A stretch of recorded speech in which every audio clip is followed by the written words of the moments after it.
Greetings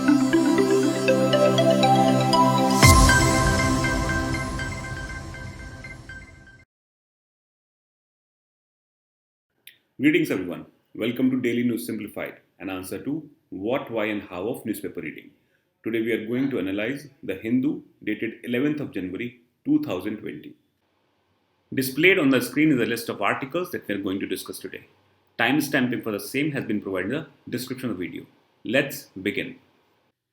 Page number 15 of today's newspaper talks about a very important news which focuses on RBI chalks out financial inclusion strategy for 2024. The subheading of the article reads, it aims at universal mobile access to financial services. Now, before understanding the financial inclusion strategy of the RBI, let's first understand the importance of financial inclusion. Now, we know that governments across the world are trying to ensure social and economic development of its citizens. One of the ways to ensure this is the promotion of financial inclusion. Once financial inclusion is promoted, it leads to economic growth and development all across the world. At the same time, it is important because it leads to boost in job creation and it also reduces vulnerability to economic shocks. At the same time, this also leads to the increase in the investment of human capital. And human capital is the greatest asset for any country or nation. And hence, most of the countries are now trying to ensure more and more financial inclusion for their citizens. The importance of financial inclusion is also highlighted in the Sustainable Development Goals as presented by the United Nations. In 7 Sustainable Development Goals, financial inclusion is a key enabler, and hence understanding is important from the perspective of the examination as well. As far as this topic is concerned, this will be covered under economy and it will be important from the perspective of prelims as well as mains. As a subtopic, it will be covered under growth and development. Now let's understand the idea of financial inclusion. In order to understand the meaning of financial inclusion, let's focus on a definition which was given by Raghuram Rajan Committee on Financial Sector Reforms. According to the committee, financial inclusion refers to universal access to a wide range of financial services at a reasonable or a very nominal cost. At the same time, one should not get confused with financial inclusion with banking only. It is much beyond banking, as other financial services like insurance and equity products are also important part of financial inclusion. The idea is, what is the importance of such financial inclusion? Financial inclusion has a multiplier effect, and when you talk about multiplier effect, it leads to boost in economic growth, reduction of poverty and income inequality. Now, financial inclusion of women is also a very important aspect as it leads to gender equality and women empowerment. So, in this context, financial inclusion has multiple effects, be it economic, political, and social. Since we are talking about the issue of financial inclusion, it is also important here to know what is the extent of financial inclusion that we see in our country. Now, this is reflected from a single fact that around 58% of households are availing banking services. Now, this figure of 58% looks low, but in comparison to the 2001 census, this figure has improved considerably. Now, this also leads our discussion to the topic of financial exclusion as well. Now, when we talk about financial exclusion, a majority of the people are financially excluded because they lack financial literacy. At the same time, bank and other financial institutions are more urban area centric, and hence the penetration of banks and other financial agencies is lacking in the rural areas. At the same time, there is lack of awareness in people because of lack of education. At the same time, availing financial services requires documents as well. When people are poor and illiterate, they cannot furnish the documents to avail such services. At the same time, there has always been an issue of poor quality of services rendered by financial institutions or agencies, and hence these are the primary reasons for financial exclusion of people. Now, the government understands the importance of financial inclusion, and there are various steps taken by the government over a period of time to improve financial inclusion for our citizens. First and foremost, we have seen the nationalization of banks, first the big one in 1969 and the second in 1980. Now, this nationalization of banks was done so that penetration of banks in rural areas can be increased. At the same time, government has taken various other measures like setting up of regional rural banks. It has also come up with the norms of priority sector banking. Recently, Prime Minister Jandan Yojana, setting up of payment bank and small financial banks, and the launch of UPI and BHIM apps. Now, all these steps were taken so that banking and other facilities can be expanded to all the areas of country. So, in this context, it is important for us to understand the strategy of financial inclusion as adopted by the RBI. Now, the RBI's strategy to ensure financial inclusion is based on three basic parameters. First, promotion and coming above financial inclusion policies at regular interval, and this will be done by identifying the gaps in the previous strategy and to fill gaps with newer policy. At the same time, it is important to inform the customer about financial planning, and hence financial literacy is a very important aspect of RBI strategy. The last but not the least is the customer trust in the entire system, and this trust will be strengthened by the factor of grievance redressal. So, in this case, we can see through this image that when we talk about financial inclusion triad, it focuses on financial inclusion policies, then it talks about financial literacy initiatives, and last is the customer grievance redressal framework. Through these three basic parameters, RBI is trying to improve financial inclusion within the country. Now, let us focus on the strategic pillars of financial inclusion. Now, it is very evident to us that to make financial services available, accessible, and affordable to all citizens in a safe and transparent manner to support inclusive and resilient multi stakeholder led growth, we need to focus on these pillars. These pillars are universal access to financial services.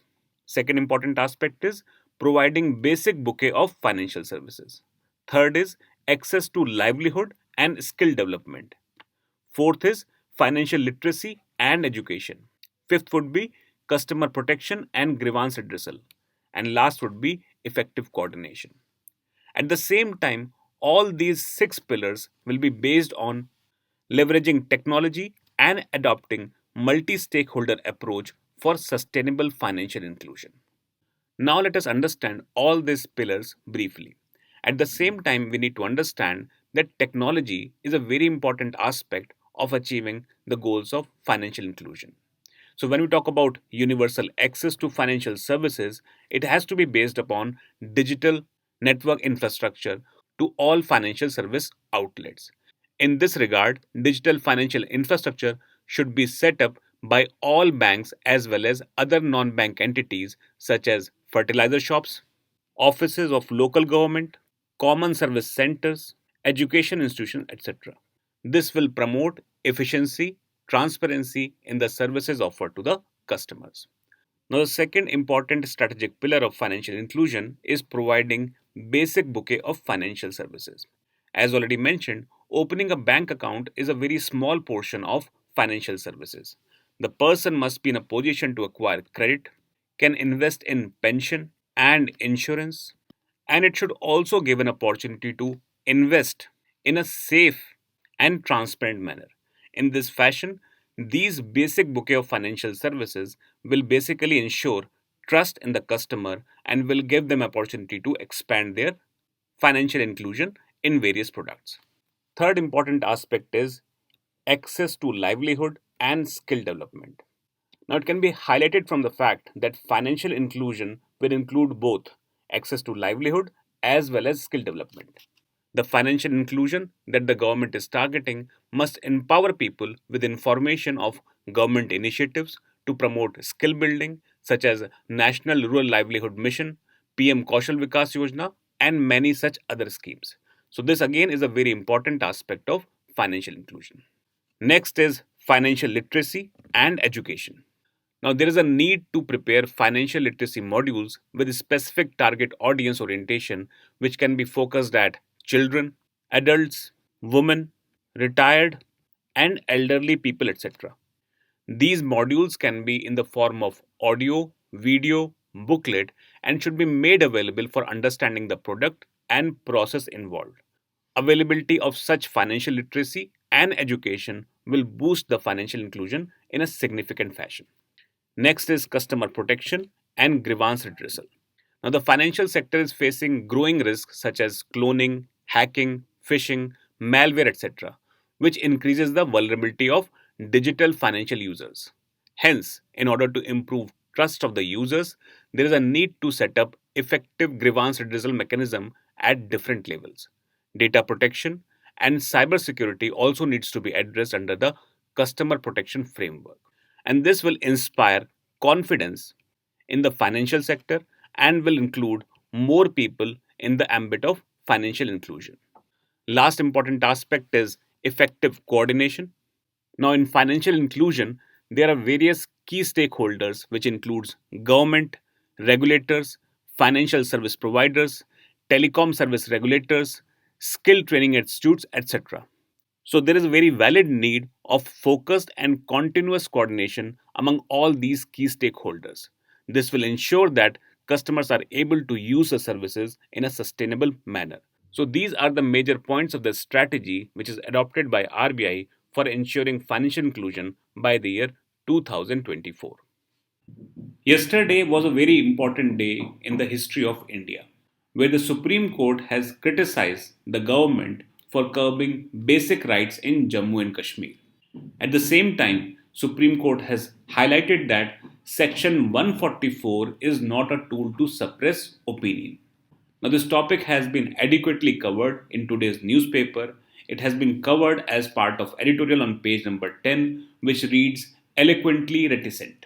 At the same time, on page number 1, it reads Supreme Court tells government to review orders curbing basic rights in Jammu and Kashmir. On page number 12, there is a small article which highlights that Supreme Court is of the opinion that Section 144 is not a tool to suppress opinion. In this context, this news is very important from the perspective of polity and governance, and it is important for prelims as well as for the mains examination. It is expected that you will follow this news in detail and will prepare your notes. At the same time, you are also expected to revise these notes at regular intervals. Now let's first understand the context of the news. Supreme Court has declared that fundamental right of freedom of speech and expression as guaranteed in Article 19(1)(a) and right to carry on trade or business using internet are constitutionally protected. It is in this context Supreme Court has given its observation about curbing basic rights in Jammu and Kashmir. At the same time, Supreme Court has highlighted that Section 144 cannot be used to suppress opinion of the people. In this context, let's try to understand this news from the various points of observation. Now let's first understand what Supreme Court has observed about the entire situation or scenario. First and foremost, Supreme Court asked the government to produce the basis for the curbs that were imposed after internet was suspended in the erstwhile state of Jammu and Kashmir. At the same time, it is important to understand that the government could not provide any kind of basis or order which was utilized for this particular purpose. Hence, the Supreme Court has criticized the central government for its rash behavior for not producing any kind of basis for the curbs that were imposed on internet. You might be aware of the fact that on 5th of August 2019, the special status of the state of Jammu and Kashmir was abrogated and the new union territories were created by the name of Jammu and Kashmir and Ladakh. So, there was no basis for the suspension of internet services in the erstwhile state of Jammu and Kashmir. And hence, Supreme Court has asked the government to review the suspension and also said that any order suspending the internet found to violate the law should be revoked at once. At the same time, Supreme Court has sought information from Home Ministry for the justification and reason for internet shutdown, whether the action was proportionate to imminent threat to law and order. At the same time, Supreme Court has expressed that in this era of information age, internet has gained lot of relevance and hence internet is a means of information diffusion. There should be clear cut guidelines which can be utilized for the internet shutdown, and it cannot be arbitrary in any case. With this, let's move to the understanding part of what kind of procedure does the government follow to suspend internet services in a particular area or a state. Now, when we talk about shutdown of internet services, there are three basic provisions. First, the Information Technology Act of 2000. Second is Criminal Procedure Code of 1973. And the third is the Telegraph Act of 1885. Now, these three laws are utilized for the suspension of internet services in a particular area. Now, in 2017, the government has notified temporary suspension of telecom services Rules 2017 under Section 7 of Telegraph Act to suspend the internet services in a particular area. At the same time, it is important for you to note that before 2017, internet suspension orders were issued under Section 144 of Criminal Procedure Code, which empowered a district magistrate or a SDM or any other executive magistrate to suspend the internet services in a particular area. The use of Section 144 to suspend mobile internet was challenged before the Gujarat High Court in 2015, but the court upheld the power of the magistrate to issue such orders. Now, in the case of this news, it is important for you to understand that shutdown of internet in a particular area utilized these three rules: IT Act of 2000, CRPC Act of 1973, and Telegraph Act of 1885. Now, it is important here to understand that Section 144 of Criminal Procedure Code has also been utilized for shutting down the internet. Now, despite the 2017 rules, the government has often used broad powers under Section 144. Now, we have seen that after the Citizenship Amendment Act of 2019 and the NRC issue, Section 144 has been used many times to suspend internet services in a district or an area. However, it is important to know that no order passed under Section 144 can remain in force for more than 2 months from the date of order unless the state government considers it necessary. Even then, the total period cannot extend to be more than 6 months. And hence, in this context, Supreme Court tried to understand the government's stand on Section 144, which was utilized to suspend internet services in many areas. So, in this context, the Supreme Court recognized that the temporary suspension of telecom services rules 2017 are the only procedures to be followed to suspend internet services and not under the broad law of Section 144 of CRPC. At the same time, the court accepted that there should be an occurrence of public emergency or for it to be in the interest of public safety that internet can be suspended in an area or a state or a territory. Now, it is also very important for us to understand the competent authority according to 2017 rules. Now, according to the rules, in ordinary circumstances, the competent authority would be Secretary to the Ministry of Home Affairs. Similarly, when we talk about the state government, Secretary to the state government in charge of Home Department is the competent authority. At the same time, in unavoidable circumstances, when prior direction is not feasible, an officer not below the rank of Joint Secretary to the Government of India is the competent authority. And it should be noted that this Joint Secretary and above rank officer must be duly authorized by the Union Home Secretary or the State Home Secretary. It is important for you to note that when the officers of Joint Secretary or above, which are authorized by Ministry of Home Affairs, have taken the decision, then this decision must be confirmed by competent authority within 24 hours. And in case such a confirmation has not been obtained in 24 hours, then the order shall cease to exist. Court also clarified that whenever such orders are passed to suspend the internet of a particular area, then reasons for such direction and a copy of such orders shall be forwarded to concerned review committee, and this has to be done latest by the next working day. It is the responsibility of the central government or the state government to constitute the review committee. The review committee shall meet within next 5 working days to assess the situation and the reasons for the suspension of internet services. So, the last thing that we need to understand is the constitution of the review committee for the central government as well as for the state government. In the case of central government, it will be a three-member body in which the cabinet secretary of the central government will act as a chairman. At the same time, Secretary to the Government of India in charge of legal affairs and Secretary to the Government of India, Department of Telecommunication will act as members. So, in this way, there will be a three-member body with Cabinet Secretary at the helm. At the same time, the review committee of the state government would have Chief Secretary as chairman, Secretary of Law in charge legal affairs, and Secretary to the state other than Home Secretary as members. So both the review committees would have three members in each case. The decision of the Supreme Court was given yesterday, and hence we expect that in a time to come, this news will develop into more information and knowledge for all of us. In this sense, please stay tuned and try to gather as much of information. As this news is covered in the newspaper much more, we will present our analysis on this issue again.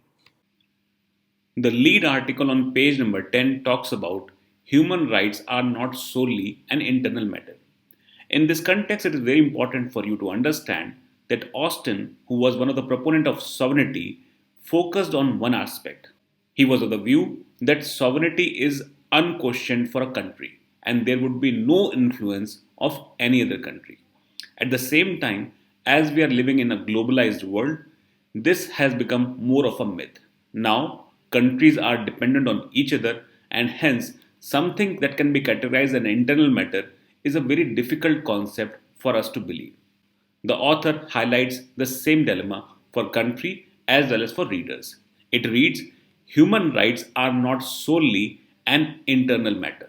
At the same time, the subheading reads, with the evolution of international law in the last 100 years, the concept of unrestricted sovereignty has weakened. This is where the concept of sovereignty, as put forward by Austin, is shown to lack substance. So, in this context, it is important for us to know what is the trigger of this discussion. Now, the context of this news is very simple. India has recently been criticized by the human rights experts for the violation of human rights, especially on the issue of shutdown of internet in Jammu and Kashmir and handling of protest for Citizenship Amendment Act and Citizenship Amendment Bill. At the same time, the nonchalant attitude of government on the issue of NRC has also been discussed. So these acted as the triggers for human rights expert to question India's human rights credentials. Now, in order to understand the complete story, let's focus on the grounds of the criticism. A group of human rights experts have criticized communication shutdown in the Jammu and Kashmir. This was done in the aftermath of abrogation of Article 370, which changed the status of Jammu and Kashmir. At the same time, Jammu and Kashmir was made a union territory, and according to government, in order to maintain public order and safety and security, the communication has been shut down. The UN High Commissioner for Human Rights has also expressed concern that the Citizenship Amendment Act is fundamentally discriminatory in nature against a particular community. So this again become a point of criticism for the UN human rights experts. Next important aspect is that in a democratic government, protest is a means of strengthening democracy. At the same time, the way the police handled the entire situation, especially in the Citizenship Amendment Bill and Citizenship Amendment Act, and also for the NRC, highlighted the sorry state of affairs, especially in the case of human rights in India. So these are the three basic grounds which were utilized by the UN human rights expert to criticize India's stand on human rights. Now let us focus on the argument which was given by the author on these issues. Let's first deal the issue of Jammu and Kashmir. Now we know that in the aftermath of dilution of Article 370 and revoking of special status of the state of Jammu and Kashmir, the government has imposed a number of curbs. This includes arrest and detention of political leaders, shutdown of internet, curbs on media freedom, etc. Now, at the same time, According to Article 19 of Universal Declaration of Human Rights, everyone has the freedom of opinion and expression. This also includes freedom to hold opinion without interference and to seek, receive, and impart information through any media. In this context, shutdown of internet is inconsistent with the fundamental norms of necessity and proportionality and a form of collective punishment of the people of Jammu and Kashmir. So this is one of the argument which was given by human rights experts, especially at UN. At the same time, it is important for us to know that Supreme Court in a decision yesterday has declared that internet shutdown in Jammu and Kashmir as unconstitutional. So this basically strengthens one of the perspective which was put forward by human rights experts. Another aspect on which we should focus upon is the Citizenship Amendment Act. Now, India is a party to International Covenant on Civil and Political Rights and the Convention for Elimination of Racial Discrimination. So, any kind of discrimination which is based on racial, ethnic, or religious ground is not welcome according to these covenants. Now, when we focus on these covenants, the Citizenship Amendment Act, according to these human rights experts, is targeted against a particular community. At the same time, there is an issue of safe, regular, and orderly migration which India endorsed in 2018. Besides these covenants, there is Global Compact for Safe, Regular, and Orderly Migration, which India endorsed in 2018. According to this Global Compact, parties should respond to the need of migrants based on human rights and should avoid arbitrary detention. Now, when we talk about Citizenship Amendment Act, when it is coupled with NRC, it seems that arbitrary detention is also part of the picture. At the same time, all these global compact and conventions focus on the principle of equality and non-discrimination. UN human rights experts were of the opinion that the provisions of Citizenship Amendment Act and NRC violate the principle of equality and are discriminatory in nature, and hence India should take action to ensure human rights for its citizens.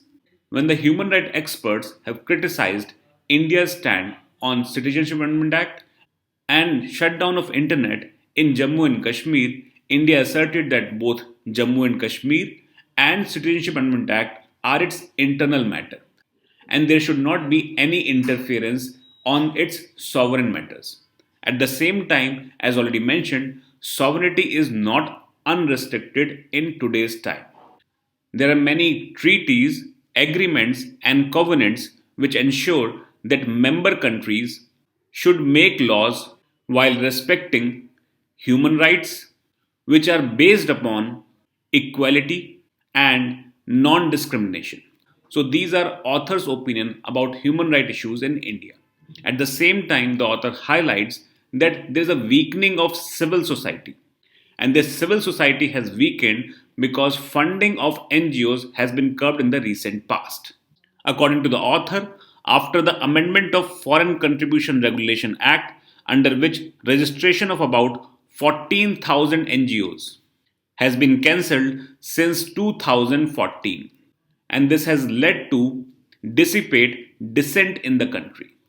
NGOs empower civil society, and if NGOs are weakened through cut of funding, the civil society is also weakened. Now, these are the perspective which author puts across in terms of understanding the scenario. As far as this topic is concerned, this is important more from the perspective of international relations and international organizations. While preparing for the UPSC examination, you need to focus upon a balanced approach and understand issues from both the sides. The author has skillfully put forward the issue of human right violation in the current scenario. At the same time, as a civil service aspirant, it is expected that you will try to understand the perspective of government and try to write a balanced answer. This is an important aspect of any good answer writing process. We have taken this news from page number 8 and it talks about all set for water bird census in Andhra Pradesh. Now, this news is important more from the perspective of environment and ecology, and this news is very relevant from the perspective of the prelims examination. As far as this news is concerned, we will be focusing on three aspects of the news. First and foremost, we will be focusing on the census. Second, we'll be talking about the Koringa Wildlife Sanctuary. And last, we'll be talking about Indian skimmer, which is a water bird species. So, in this context, let's begin.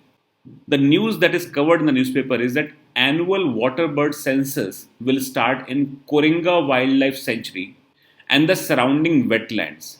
Now, these wetlands are important and these are named to be Kumbhabhishekam site. Please keep a note of these site as this is important for the presence of wildlife sanctuary as well as presence of Indian skimmer birds. Now, when we talk about this site and Koringa Wildlife Sanctuary, it is basically fed by Gautami and Godavari. And these places are important for the presence of Godavari mangrove. Now, as far as the census is concerned, this census will help in identifying the migratory and the resident bird of the area. And this will help in preparing a better management plan for complex ecosystem that support water bird species. Now, it is important here to highlight that government has initiated many conservation efforts in the area, and hence it is important for the government to identify how well they have performed in this area. So the last point would be identifying the present state and the result of the conservation done in the sanctuary. Now this news also became important because Indian skimmer variety started visiting this area in the last 3 years. Hence, an understanding of the behavior of these birds, their nesting habits is important for the sustainable development of the area, and hence this census is very important. At the same time, we need to know more about Koringa Wildlife Sanctuary. It is located in Andhra Pradesh and is fed by the deltaic branches of Gautami and Godavari rivers at Kakinada Bay. Another important aspect is that extensive mangrove and dry deciduous tropical forests are found in this area. It is important to note that around 35 varieties of plants are found in the area. As far as fauna is concerned, the sanctuary possesses a wide variety of birds because the feed is available in the backwaters of the mangrove forest. During low tide, some of the areas are exposed having small fishes, shrimps and mollusks. This attracts avifauna for feeding. Some critically endangered species like white-backed vulture and long-billed vulture are also found in these areas, and hence this is important more from the perspective of the prelims examination. Now let us understand more about Indian skimmer. As far as Indian skimmer is concerned, it is primarily found in three basic areas in India. First, they are found in Chambal River area. They are also found in the Mahanadi River area, and of late they are found in the wetlands of Godavari as well. So these are the three areas where these birds are basically found. These birds are found mainly in estuaries or in the mangrove forest of rivers. As far as the conservation status of these birds are concerned, these come under the vulnerable category according to the IUCN list. In the current situation, these birds are primarily found in India, Pakistan, Bangladesh, and Myanmar. At the same time, in the vagrant form, they are also found in Oman and Thailand. So these are the places where these birds are specifically found. At the same time, you need to know that these birds are now primarily found in India and Pakistan. The birds are threatened by habitat loss and degradation, pollution and disturbance by humans. Most colonies of these birds are unprotected, but some lie within natural reserves such as the National Chambal Sanctuary and Koringa Bird Sanctuary, where this census is being taking place. An editorial on the page number 10 of today's newspaper talks about a health emergency. Now, this brings to forth an important announcement by the World Health Organization that polio will continue to remain a public health emergency of international concern for another 3 months. At the same time, you should know that polio has been public health emergency of international concern from 2014 onwards. And this is an extension of this public health emergency by another 3 months. Now, it is important for us to understand that why such an emergency has been declared. The reason for this is very simple. There is a rising risk of international spread of wild polio virus type 1. This decision to extend the emergency by another 3 months was based on the recommendation of emergency committee under the international health regulations that assess the situation in the previous month. 156 new cases of wild polio type 1 have been reported from Pakistan and Afghanistan.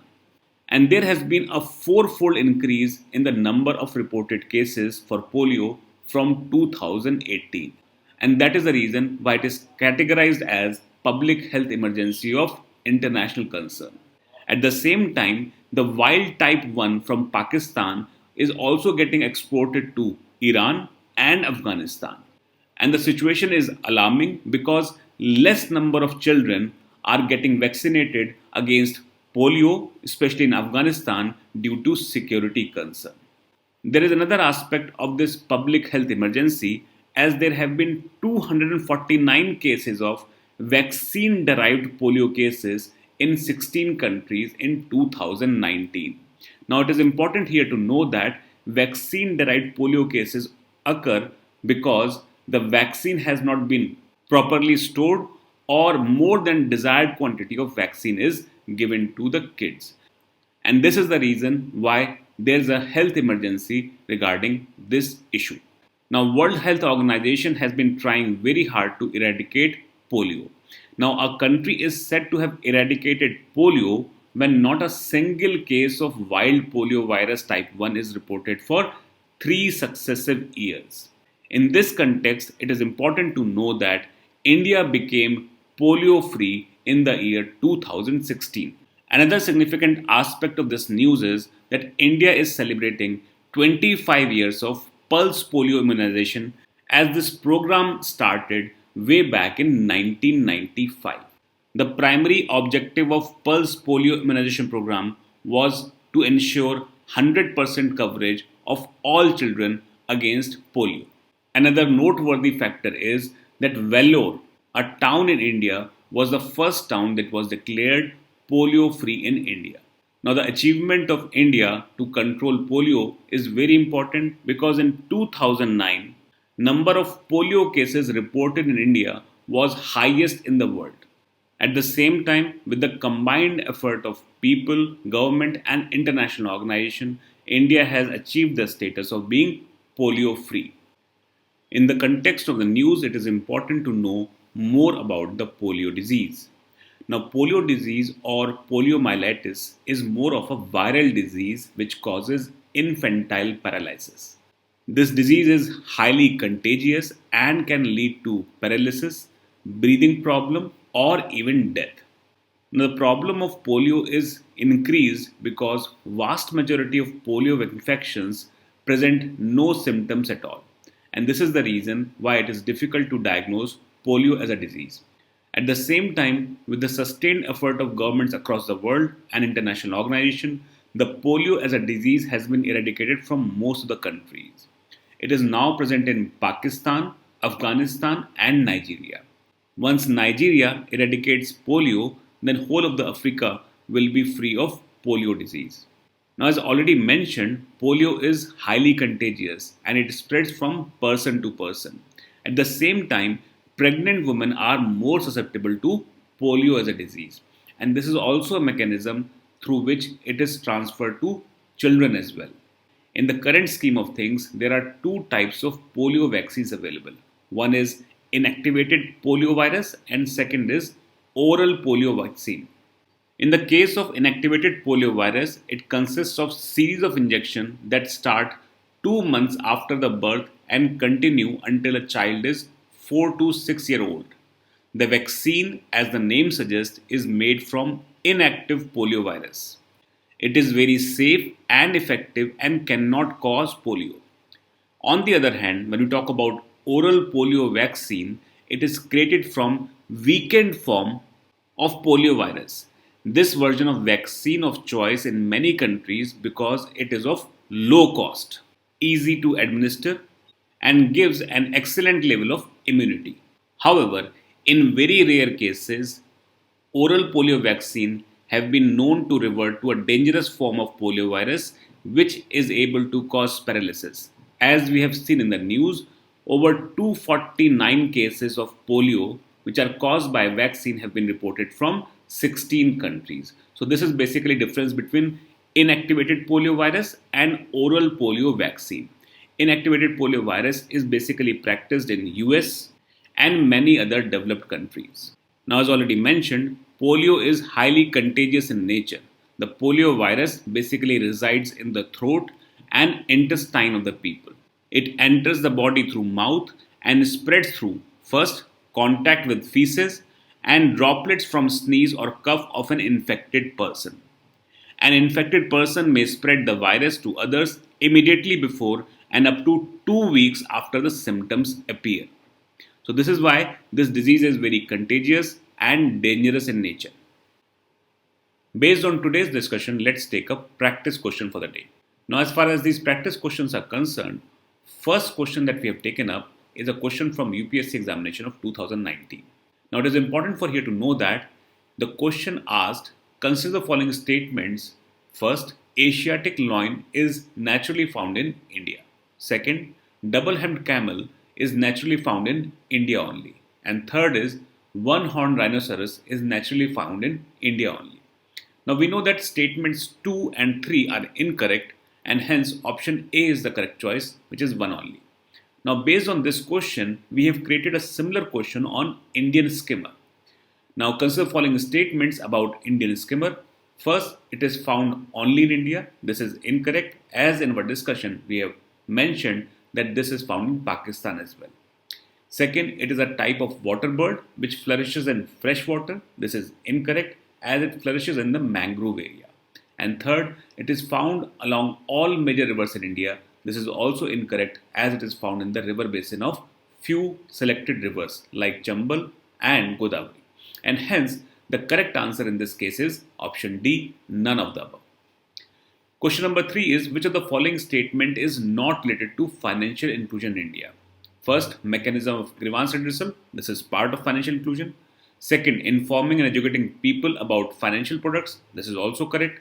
And third, provide a wide array of financial services to the customers. All three statements are correct and hence the correct answer choice is option D, that is 1, 2 and 3. Let's take up question number 4. Which of the following statements about polio are correct? The first is, India was declared polio free in 2016.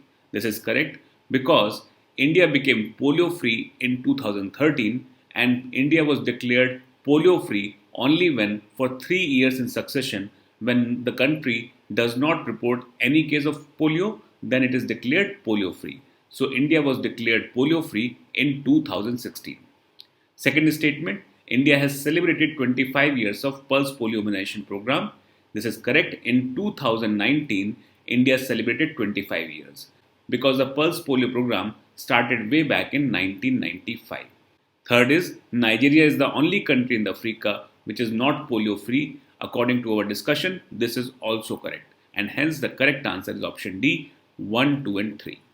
With this, we have come to the end of today's session. Let's move to the practice question.